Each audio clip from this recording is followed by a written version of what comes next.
What's going on, people?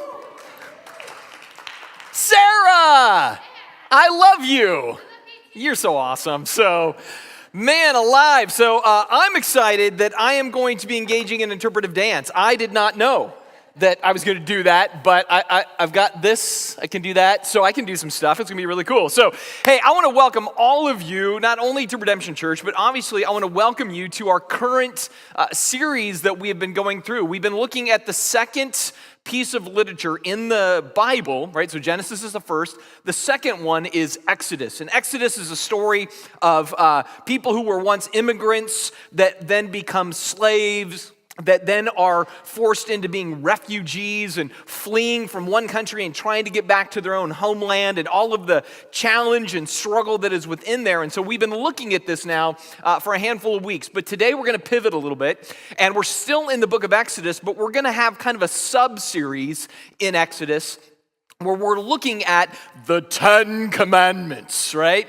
And we're going to take 10 weeks to look at the 10 Commandments. And my encouragement and challenge to all of us is, as we do so, looking at these 10 statutes, these 10 callings of God, sometimes called the Decalogue if you want to be fancy. Deca meaning 10, log meaning information, right? And so we're going to look at these, but look at those through the lens of being a follower in training. What's important to us as a church is that we are looking at our Christian lives from the perspective of how can I be more like Jesus, right? And the 10 Commandments can give us some direction on that at many different levels, right? And so we're going to kind of go through that, again, like I said, for the next 10 weeks. Now, when it comes to the 10 Commandments, these have been for 3,500 years the gold standard of kind of social structure, right? And so for the Western world in particular, we have used these commands in a pretty robust way, even so much so that if you go to the Supreme Court, you will see that the 10 Commandments are actually etched in stone at the court. Right? And so these shaped very much how we understand justice in our society.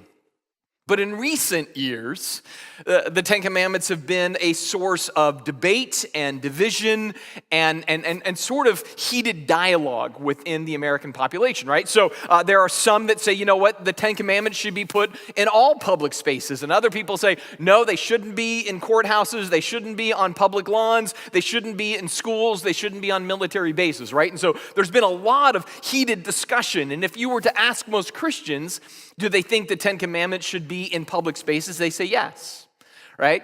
And yet here's my thing today. I have a quest here, and I'm less concerned with making sure that the 10 Commandments are a part of the American social consciousness. And I'm more concerned that the 10 Commandments are in the brain of God's kids. Right? And so here's how we're going to highlight this. Right now, if you have our app, we have notes in the app, and I want to give you a pop quiz. Yay! All right? Because again, we can say all day long, you know what, we should really make sure everybody honors the 10 Commandments, but the question for God's kids is, do we know the 10 Commandments? So right now, if you have that app, or you have a piece of paper, or if you want to just do it in your head, you can list out the 10 Commandments, right? Now, I'm going to give you just a couple of minutes. Hey, I'm all about this, right? No peeking. Don't look to your left. Don't look to your right. Ray and Christine, you're already looking at your husband's thing. You can't do that. It's your quiz, all right? So, but can you list 10? Can you list 8? Can you list 5? Can you list 3? Some of you are like, love your neighbor. Yes, but that's not a 10 commandment, right? And some of you are just typing in Jesus, Jesus, Jesus, Jesus, Jesus, right? Because that's what it is. See, here's the thing. I know, and I understand. It's not a gotcha moment necessarily. I'm not going to make you pass this to your left and be embarrassed that you got like a 32%. I just put it out there because I think it's very easy for us to be cavalier about how they should be protected, but then we don't know them. In fact, years ago, I thought it'd be really funny when I taught the 10 Commandments to take one of our staff guys, send him to a church in our community, this is in Spokane, that's really very known for making a big deal about the 10 Commandments being public. And so I sent him with a video camera to quiz their people in their foyer. The church didn't like that. I thought it was funny, but I was in my 30s, so I don't think I would do it that way today. But he would ask them, do you think we should have them in public spaces? Oh, yes, they should be in public spaces. Can you name them? don't kill, you know what I mean? Don't lie, and that's all I know, right? So it just highlighted, though, again, the leadership called me. They did not think it was funny. But it highlighted the fact that this is the struggle. And so again, for me, throughout the series, my goal is less about, hey, should they be in public spaces, and more it's about they should be in Christian hearts, right? That's going to be our mission in all of this, right? And so this is how we're looking at this entire series. And I'm going to do this today by setting a stage. So today we have to do two things. We have to look at why the Ten Commandments as a whole exist, and then we're going to look at the first commandment. So we're covering a lot of ground today. The rest of the series will ease up a little bit, but this first one we have to do two things. And in doing that, the why has two components. There is the why does it matter for all people, all times, all generations, in all societies. Why does it matter for them? But then also, why did it matter 3,500 years ago to the original audience that received it? So we're going to cover both whys this morning. And I'm going to start with the all part of it, right? Why does it matter for all generations? And when I say that, you might assume instantly, well, I know why it matters for all, because again, they're a moral code to live by to keep society from imploding. And I'd say, that's a secondary why. The primary why is a little bit different. And so if you're taking notes, in your notes, the first thing we have to understand about the Ten Commandments, and for some of you, this is going to be new. You're going to be like, I didn't even know this about the Ten Commandments. But the first thing you have to understand is that the Ten Commandments, they can't save you. They can't save you, right? So this is really clear in the New Testament. Paul says it this way. He's writing this little letter to a whole bunch of churches in Asia, and he says this. He says in Galatians chapter 2, he says, we know that a person is made right with God by faith in Jesus Christ, not by obeying the law. The Ten Commandments are kind of the beginning of a bigger set of laws, right? There's 650 laws in the Old Testament. The Ten Commandments are sort of the entryway into all of those different laws. And Paul says, hey man, we know we're not made right with God by obeying the law. For if keeping the law could make us right with God, then there was no need for Christ to come and die. Now, I say that because if we were to do a man on the street, and send somebody out and say, hey, if you were at the pearly gates and you were standing there and Peter says, why should I let you into God's heaven? Many people doing the man on the street gig would say, well, because I'm a good person, I do right things, I obey the Ten Commandments. And what Peter would do is say, pop quiz, can you name the 10, right? And then they couldn't, but the tendency is to say, oh no, if I do these 10 things, that makes me a good person, and that's what lets me in to God's heaven, or that's what gives me merit before God. And yet what we see here is that Paul says, man, that's never been how we are made right with God. To talk about being good people to be made right with God is a set of rules that are not the game that God is playing. So in essence, what we have to realize is that he didn't give the Ten Commandments here so we could simply be good people or establish moral societies or work our way to heaven. He didn't do it for any of those reasons. Rather, he did it for something particular, and it's the next thing in your notes. He did this to reveal us. To reveal us. In other words, to show us our real us. In Romans chapter 7, it says this. When we were controlled by our old nature, sinful desires were at work in us, right? They're inside our person. And the law aroused those evil desires that produced a harvest of sinful deeds. It was the law that showed me my sin. Paul says, I would have never known that coveting was wrong if the law had not said, you must not covet. But sin used this command to arouse all kinds of covetous desires within me. Now, I know for some of us this seems a little weird, right? But what he's saying is that there's this innate thing in us that when it comes in contact with God's perfect standard, we don't want to play by the standard. There's just something in us that wants to say, oh, that's a line, I'll cross it, right? There's a standard, I'll move beyond it. There's a promise, it's made for breaking. Right? Like there's just this thing that exists within us. And therefore, the law is not something we do to earn our right relationship with God. The law is like a mirror. It just shows us who we are. Your mirror at home, you know what it won't do? It won't put on your makeup, ladies. It just shows you whether you need or do not need it. right? Men, it's not going to do your hair, which for me is really good news, right? It just shows you need to do something with that mop on your head. And so in the same way, the law is just meant to show us ourselves. So let me give this in a different way. A few years ago, my wife and I went to Hawaii on a vacation, and one of the things we did is we swam with manta rays, right? Big, elegant, beautiful creatures, And so you go out at night and they put you on this little teeny floating board with tons of light so the sharks can see you too, right? And you're just floating there as bait, really. And you pay them hundreds of dollars to float as bait. And then these manta rays come and they're eating all of the plankton and krill and they just are swimming right up against your body, and they're huge with these giant wingspans and these big mouths. You think they're just gonna swallow you. You're having a Jonah moment, right? And it's incredible. But what did they tell you getting off the boat? Don't touch the manta rays. So what does Matt need to do? Right? If they wouldn't have said don't touch them, I don't know if I would have thought about it. But once it was in my head, don't touch the manta rays, Matt must touch the manta rays, right? So one comes along and it's just like, oh, that was awesome, right? And it's just there. And Ellen's like, did you touch the manta rays? I'm like, what do you think? She goes, of course you touched the manta rays. I know you touched the manta rays, right? Why? Because the law says don't do it. And as soon as it says don't do it, you want to do it, right? It's the sign that says what paint? What's the first thing you want to do? Is it tacky, right? That's the first thing you want to do, right? I've shared before. You go to the Grand Canyon, big sign, don't throw rocks. First thing your kid does, grabs a rock, right? Just, it's in the condition, man. You think about like when hurricanes hit regions and the news says, don't go to the beach. And then there's all these people down at the beach, right? And the camera guy's like, the idiots, all of them, right? But it's because they're told not to do it, so what do they want to do? They want to do it. And this is the function then of the law according to the Bible. It shows that in us there's this quest to rebel, right?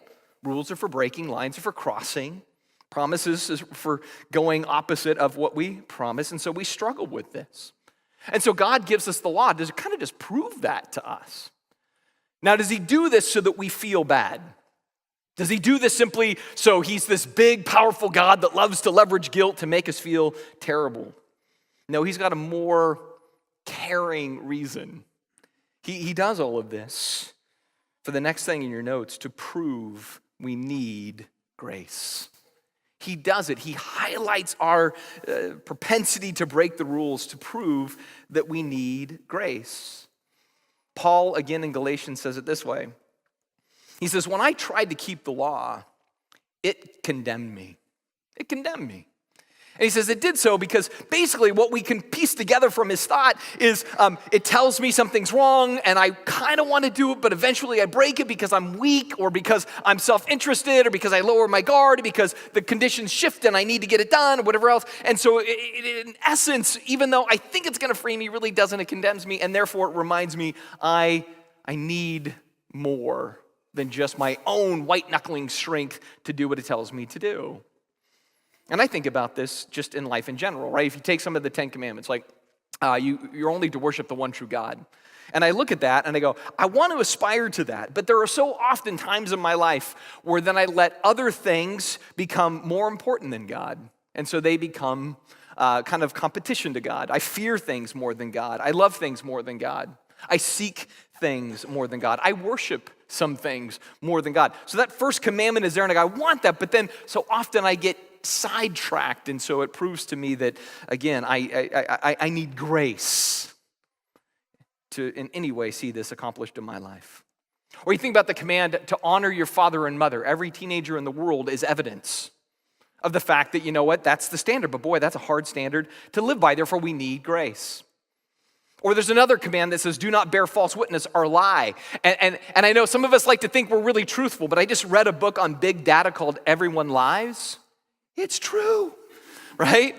We all struggle with lying. So there's the standard. I don't want to lie, but we lie to our kids about Santa Claus and Christmas. Oh, I shouldn't have said that.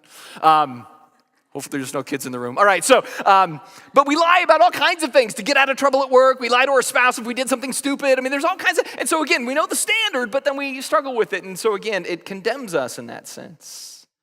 So Paul says, when I tried to keep the law, it condemned me. He says, so what's my solution? He says, I died to the law. He says, I died to the law. I stopped trying to meet all of its requirements so that I might live to God.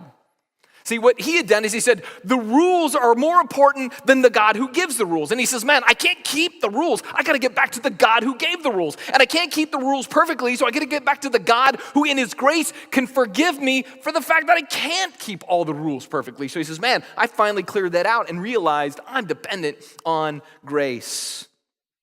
That's why he says in verse 20, my old self has been crucified with Christ. It is no longer I who live, but Christ lives in me. He says, so this life I live in this earthly body, I do so by trusting in the Son of God who loved me and gave himself for me. See, in this sense, what he's saying is that the 10 Commandments don't get us to heaven. They get us to Jesus who gets us to heaven. Right? And that's what we have to own. So when we're having these debates in culture about the 10 Commandments being on a lawn at a courthouse, I'm kind of like, to what end? The 10 Commandments can't save us. The 10 Commandments show that we need saving, and only God in his grace can do that in us. And that's their function. Literally, as a follower of Jesus and in training to be more like him, I should come in contact with the 10 Commandments every day, put my hand on the tablets and say, Jesus, forgive me. I know I will never be able to do this. I need your grace.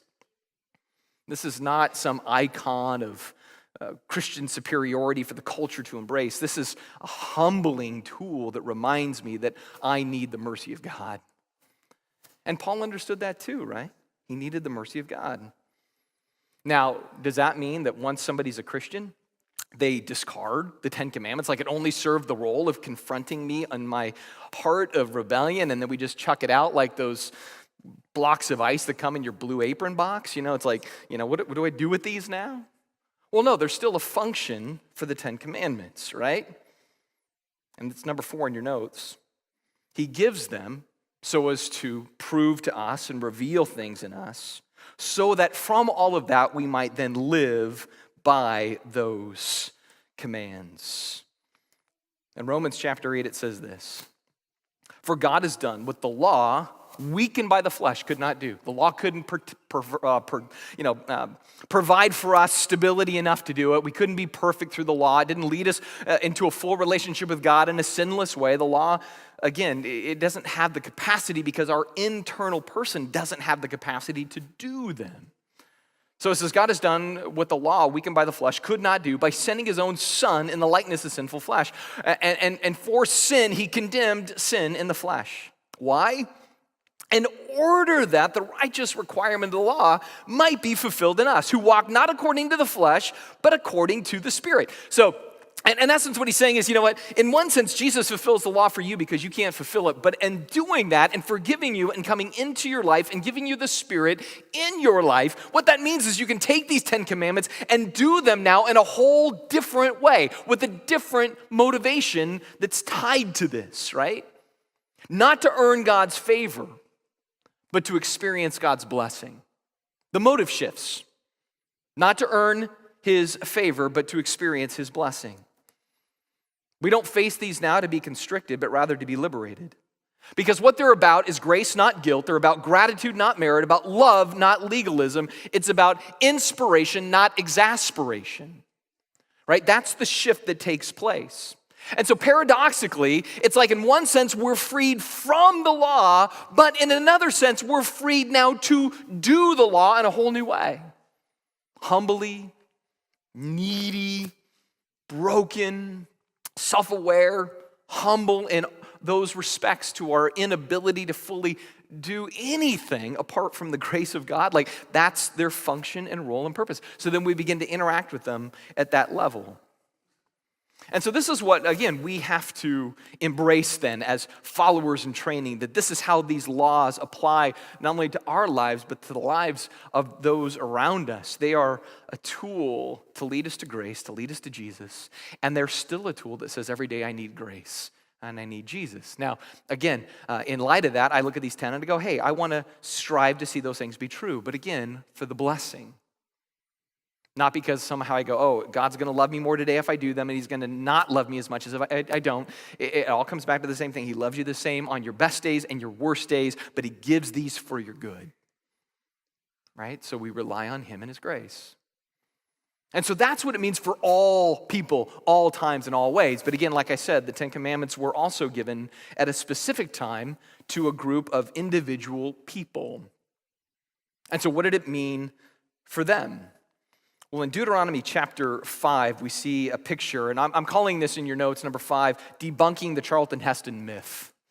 Right? So if you've ever watched the Ten Commandments, let my people go, right? All of that it's like a sketch of the Bible with a lot of added mythology in there, right? Where it's just like it doesn't really tell the story as we would like to tell it and what maybe is going on. And some things here I think you're going to learn that you go, I didn't know that about the Ten Commandments. So first of all, you got to understand, it starts off by they're given to Israel. They're not given to the founding fathers of the United States, right? They're given to Israel. Right? In Deuteronomy 5, you see this, as Moses called the people together, right? And he said, listen carefully, Israel, hear the decrees and the regulations I'm giving you today so that you learn them and obey them, right? So you got to keep in mind what's going on at this point. Israel's a group of refugees, right? They're out of their oppression in Egypt. They're in the middle of nowhere. They're kind of between spaces, and they know nothing. We've shared, they did not have a Bible up to this point. They did not have any theology classes up to this point. They didn't have any grounding in God's expectation of their lives at this point. They are polytheists who are prone to complain, and they look more pagan than they do pious. Right? So when God gives the Ten Commandments to the people for the very first time, these are the first commands they've ever heard from God concretely about how they're to live as his kids. They've never heard this before. This is news to them. This is the first verses of their Bible, right? And we have to understand that. And it's going to be some foreign stuff because in this, what God is having to do is detangle from them their ideas of spirituality and religion and the gods and emotions and culture and ethics. All of that he has to detangle, which is why he says you need to learn and obey these things. Because it's going to be tough to learn and obey this stuff. Because it's going to be so different from what they've been reared on, right? But then add it to the fact that not only is this given to Israel, but it's given to Israel through Moses, right? So it says the Lord spoke these words to all of you when you were assembled at the foot of the mountain. He spoke with a loud voice from the heart of the fire, surrounded by clouds and deep darkness. This was all said at a certain time, and he wrote these words down on 2 stone tablets and gave them to me. And so basically, they're down at the base of the mountain. Moses goes up on the mountain. There's this giant light show in which Pink Floyd would be like, that's awesome, right? And yet God gives these commands to a guy who can't speak, right? Moses has already told us, I stutter, I don't communicate well, and so odd, right? Of all of the people that God could give this message to bring it down to the mountain and proclaim to the people, he gives it to Elmer Fudd, right? And says, go share, right? And so he's got this extra burden to do that, to come down the mountain, to try to spit out what God has revealed to him. Therefore, God gives him 2 tablets. And the way we see these tablets traditionally is we think, he comes down with these 2 great big slabs. If you've ever picked up stone, you realize it gets heavy fast, right? And so we picture these 2 big arched, round, big things, which are very Roman and Greek, not at all ancient Middle Eastern, right? And it comes down, and there's 5 on one side and 5 on the other, and then he sees their stupidity and he breaks them, and that's it. But what we have to understand is that actually, in their culture, these 2 tablets would have been small, maybe yay big, more squared off, not round. And each is a copy. So there's 10 commandments on one, there's 10 commandments on the other. May have been some on the front, some on the back, front and back, because this is a covenant. This is a union of 2 groupings. In this case, it's God and his people, and God's like, all right, we're putting together a contract here. And you follow me, and I will care for and bless you. Here are the conditions of the contract. And I have a copy and you have a copy. We got that, right? We both have copies of the contract so that we know what we're signing up for in this, right? And in some ways, you could even go a step further and say that the level of the contract that they're signing is almost to the degree of like what happens when we go into a marriage relationship. It's that kind of an intimate, emotional contract. And so Moses is coming down with the copies of the contract. saying, all right, God is going to do this, and we're supposed to do that, and this is how this is going to work, right? And so you have that scene going on the mountain. And so Moses is up on the peak, and he's going to the masterclass academy up there, talking to God. But then you got Israel down at the base, and they're KOAing when this first commandment is given. And the first commandment is in Exodus 20, starting in verse 2. If you're taking notes, it's number 6 in your notes. Commandment number 1, I am your only God. This is the first thing he tells them. First theology lesson, first Bible verse, I am your only God. I am the Lord your God who rescued you from the land of Egypt and the place of your slavery. So you must not have any other gods but me. Now, we read that and we're like, oh yeah, I know that. But for them, it's like, right? Mind blown. Why is their mind blown by this? Like I keep trying to remind us, Israel was what? Polytheistic pagans. They knew the gods of Egypt. They knew there's a sun god, moon god, water god, cattle god, dirt god, God for everything, right? All kinds of gods. That's what they knew. They had as many gods as we have award ceremonies in our culture. You know what I mean? It's like you got the SAG Awards and the Country Music Awards, and you got the R&B Awards, you got the Billboard Awards, and you get, all this stuff. It's like the Grammys and the Tonys and the I'm just an insecure artist, I need an award ceremony awards. So it's like all these award ceremonies, right? And so they had all these different deities for every conceivable thing. But then add to the fact that the relationship they had with these deities are something that we probably kind of struggle with. Because we're used to this vision of having a relationship with God, an interactive type of thing. That's not what they had. The gods that they understood up to this point were very detached. They looked at the human race as slaves. So even in Genesis, when God says, I made humanity in my image and likeness, he gives value to humanity that they would have never conceived of. The gods didn't value humanity, they used humanity. And it was an exchange relationship. The gods would be like, you give me crops, I'll give you water, right? And so just you serve me and I'll give you enough so you can give me more, right? So again, no interaction, no relationship. There was no mercy on the part of the gods. There was no graciousness on the part of the gods. There was just transaction and tolerance at best. But now this God rolls in and says, I'm the one true God, and I'm not like what you anticipate. In fact, in Exodus 34, we see where God gives a description of himself to Moses. It says, the Lord passed in front of Moses, and he called his name Yahweh, the Lord, the God of compassion and mercy. He says, I am the God who is slow to anger and filled with unfailing love and faithfulness. I lavish unfailing love to 1,000 generations, for I forgive iniquity and rebellion and sin. This is what I'm saying. This God is altogether different than anything they'd ever envisioned. For us, we kind of go, oh yeah, I know, God's loving, merciful, kind, whatever, blah, blah, blah, right? We kind of know that. This is the first time they've ever heard of such a crazy idea as a God who wants to know you, a God who actually signs a contract to be in relationship with you and to care for you and to provide for you. Like this was just like off radar completely for them. And so when God is saying, I'm the one true God, he's also saying, I'm a one true God in which you've never experienced anything like this before. I'm the God who will forgive. I am the God who will feel for you. I am the God who sees value in you. I'm the God that wants to know you. I mean, this is big stuff for them. And see, they're going to need those different traits in God, especially forgiveness, because Israel, well, they got a couple of things, but ultimately they're not terribly bright. Right? They're as dumb as an 18-year-old at a frat party with a box of fireworks. It's just like they're a mess at times. And you saw some of that even the last couple of weeks where they're a mess. But I want to keep in mind the other thing that's going on with the Israelites or the Jews in this scene with the law. When God says no other gods, what does the law do when you come in contact with it? It triggers, right? It triggers.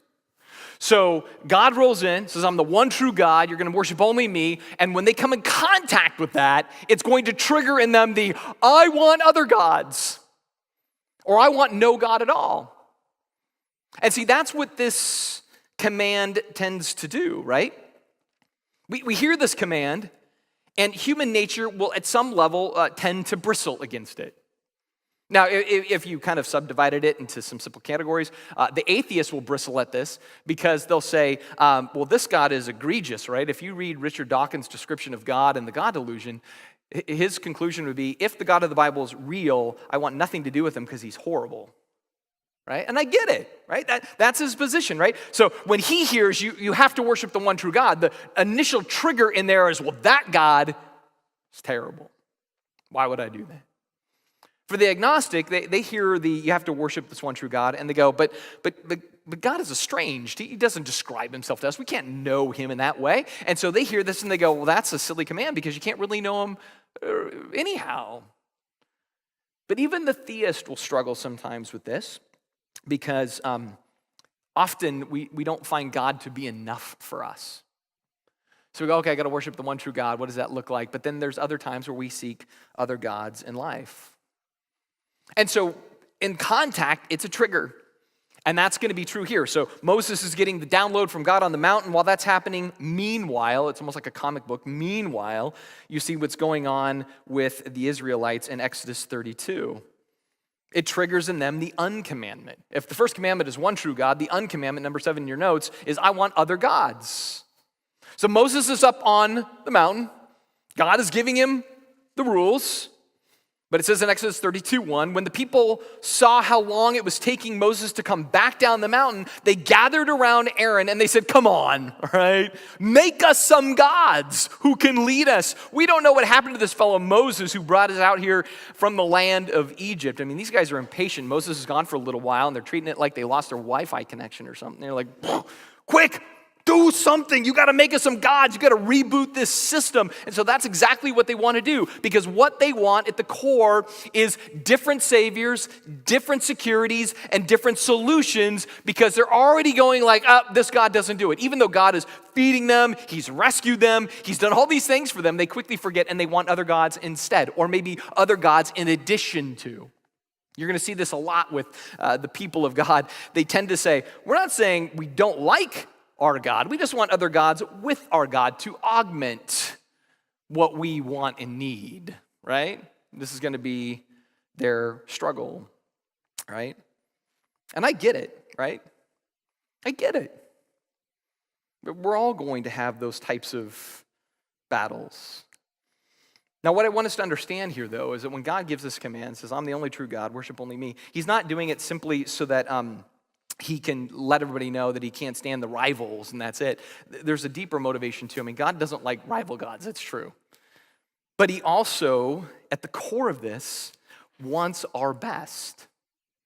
He wants our very best.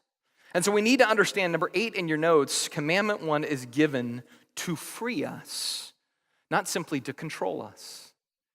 It's given to free us, not simply to control us. And I say that because sometimes that's sort of the take. Oh, the Bible shackles your life. The Bible keeps you from doing whatever you want to do that brings you happiness.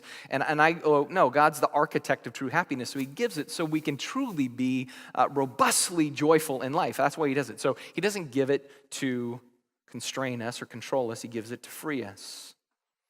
In fact, this is what happens also in Exodus 23. When God is up on the mountain with Moses, telling him all of this so he can go down and see these guys being yahoos and straighten them out. God says this, make no treaties with these foreign nations that are going to be in your homeland, and don't make any treaties with their gods. They must not live in your land, or they will cause you to sin against me. If you serve their gods, you will be caught in the trap of idols. Right? So this is what he's getting at. He's like, man, when you don't have me as the one true God and you go to other gods and you think those other gods are going to be solutions, in the end, they're more entrapping than solving. And there's reasons for that. I find that when it comes to maybe some of the idols or gods that I might turn to in life, kind of practical things, not wood and stone things, but practical things, I find that what often occurs is that they ultimately take more than they give. Now, at first they're great, but ultimately they take more than they give. Or they make promises that they ultimately can't deliver on. Or they fail us because eventually we realize they have finite power in our lives. Or they simply rob us of the opportunity to lean hard into God because we run to these other things as quick fixes, and therefore we find ourselves constantly chasing or constantly struggling with discontentment. Now, like I said, the gods of our day are not wood and stone. I think the gods of our day, like the gods of my life and my daily existence, are things like looking at the national economy and saying, the key to our future is a solid economy. And so I put all of my faith and trust in the economy as though that is going to keep us safe and secure. Or I might say, it's our military that keeps us safe and secure. And so the idol of, man, that is where I find my trust, making sure that we have a good military. That can be the place for it. My wife and my children can be idols in my life, where I go, that's where I place my happiness. That's where I place my peace and my contentment and my purpose. And then inevitably what happens? Well, they're human. It doesn't work out. What happens with the economy? Inevitably, it can't sustain forever. What happens with the military? It shrinks and it grows and it shrinks and it grows, and there's instability in the world. And so you're never going to find a savior in the things that we sometimes run to see be our saviors, right? And the list honestly could go on and on and on, right? So relationships, that can be an idol. If I just had a boyfriend, then I would get out of my lonely hell and into my relational heaven, right? And then you get a boyfriend, and after a while, you're like, this guy's a derp. I need to get out of this relational hell and get back to single heaven. And so, you get into the cycle, right?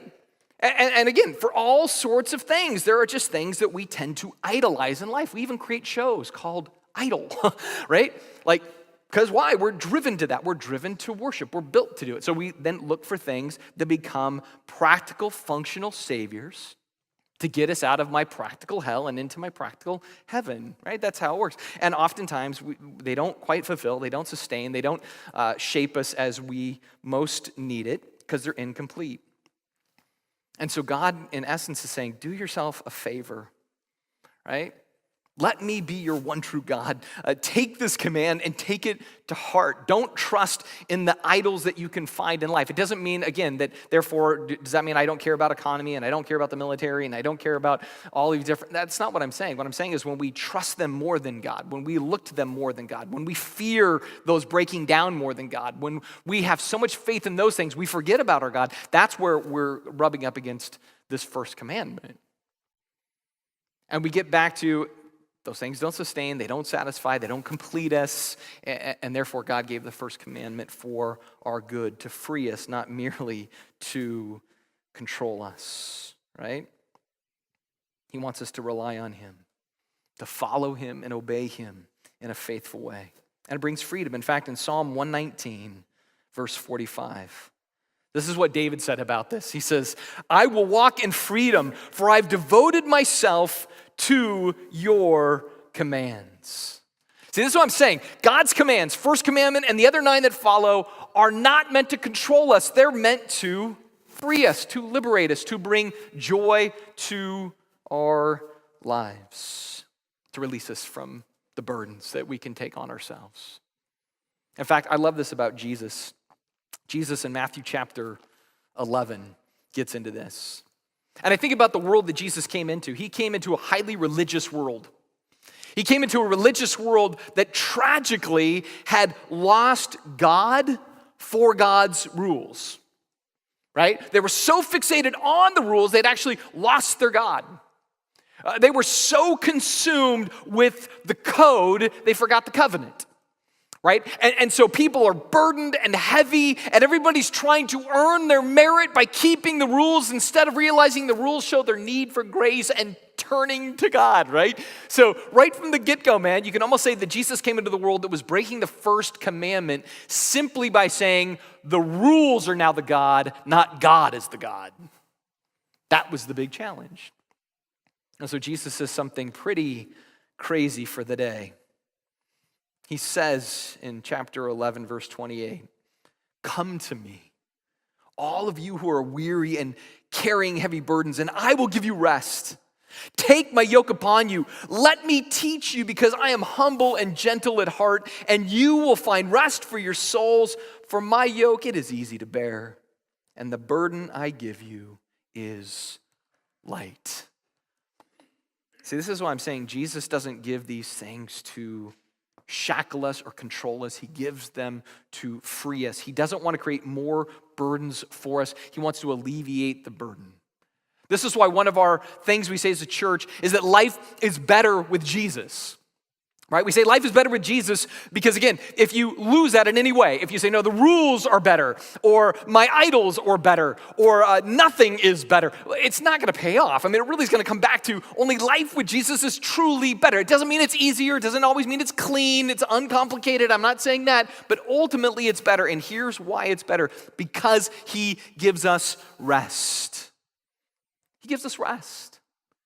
This is why we want to run to the one true God. This is how we move into the fulfilled life. And I know this to be true. Like, again, life has not been the way I would have planned.